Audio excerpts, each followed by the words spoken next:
Loops. The term for iteration in most programming languages, including Swift, is a loop.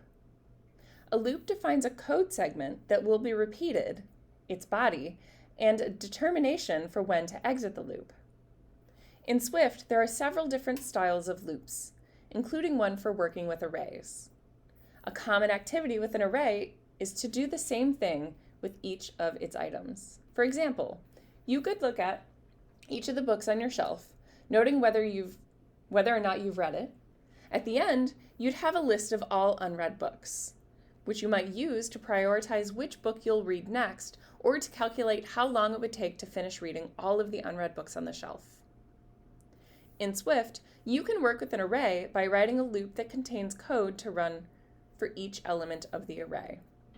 Think of looping through an array like a roller coaster with only one car, for only one person at a time. The roller coaster track traveled by the car over and over again is the code segment in this loop. The line of people waiting to ride the roller coaster is the array. The car arrives. The first person from the line gets on, goes around the loop, and gets off.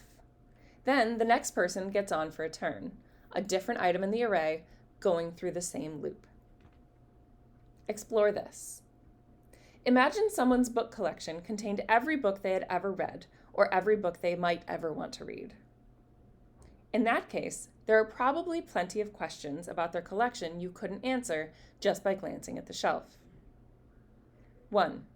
If books were in a random order, how many books would you potentially have to check before determining that the value wasn't there, if you were searching for a specific book?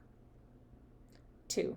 After organizing the books alphabetically by title, how might you find a specific book that is in the collection if you couldn't see the titles until you pulled the book from the collection?